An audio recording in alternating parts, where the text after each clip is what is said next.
Olá, pessoal, tudo bem?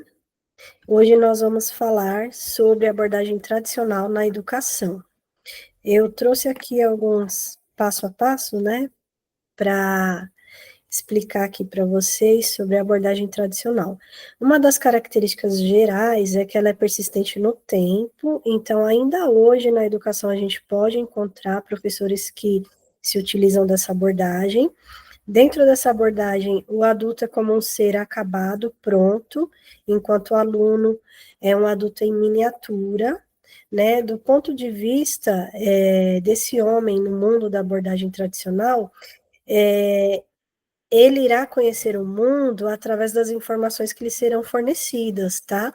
Porque ele é um ser que não tem conhecimento ainda, ele precisa de uma outra pessoa para adquirir conhecimento, tá? Esse conhecimento é transmitido pela escola, família, igreja, né? Dentro desse mundo da abordagem tradicional, é a escola, família, a igreja que normalmente transmite o conhecimento.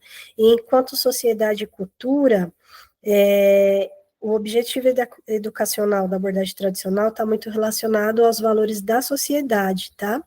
Sendo que a reprovação escolar é necessária quando esse mínimo cultural não é atingido.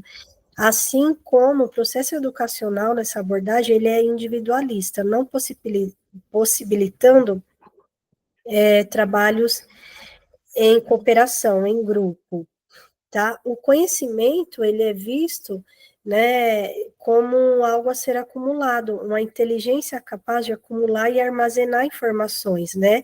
Esse conhecimento, essa inteligência, vai ser apresentado ao aluno esse conhecimento para ser armazenado. A educação, ela se baseia praticamente na transmissão de conhecimentos, de ideias que já estão selecionadas e organizadas de forma lógica, tá? E para isso é necessário, é indispensável o papel do professor ali, né, como interventor do conhecimento, um transmissor do conhecimento, já que o aluno não tem conhecimento próprio, ele não vem com nenhuma bagagem para a escola, ele é uma tábua rasa, né, que precisa do professor, de um adulto, para transmitir esse conhecimento, essa informação. A escola ela é tida como um lugar por excelência, né, um lugar que realiza o processo de transmissão de informações, e o professor ele mantém distância dos alunos, e a cooperação, como eu já falei, né, atividades em grupos é bem reduzida, porque se valoriza a participação individual. O ensino-aprendizado da abordagem tradicional, ela se baseia em que os alunos são instruídos e ensinados pelo professor, né, os conteúdos e as informações, eles têm que ser adquiridos, existem modelos a serem imitados, ignoram-se as diferenças individuais, todo mundo é visto da mesma maneira, né, não se considera nenhuma individualidade do aluno. É um ensino preocupado com noções, conceitos, informações, né, que desprezam o pensamento reflexivo. Em nenhum momento se leva em consideração o pensamento crítico, reflexivo, o pensamento próprio do aluno. Em relação a professor e aluno, ele é visto de forma vertical, onde o professor ele fica no topo e o aluno abaixo. O professor ele detém todo o poder de decisão relacionado à metodologia, conteúdo, avaliação, formas de interação na sala de aula. E a metodologia utilizada é uma aula expositiva, né, muito parecido com o auditório. O professor ele traz o conhecimento pronto e o aluno escuta. A didática se resume em dar lição e o aluno tomar a lição. Nesse papel aqui, o professor é o agente, o aluno é o ouvinte, e o trabalho ele continua mesmo sem a compreensão do aluno. A tendência é de tratar todos iguais.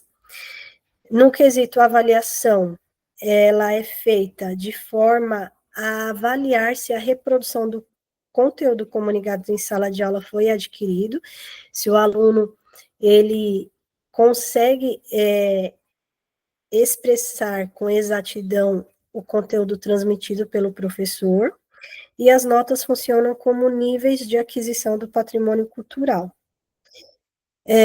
Pessoal, fazendo uma rápida avaliação com os dias de hoje, em sala de aula, a gente pode ver que alguns desses quesitos continuam em uso, né? Existem ainda professores que não se aproximam dos alunos, que mantêm a sala em ordem, professores que exigem em avaliações a reprodução exata do que foi transmitido em sala de aula. Alguns professores não levam em consideração a bagagem que o aluno traz, né?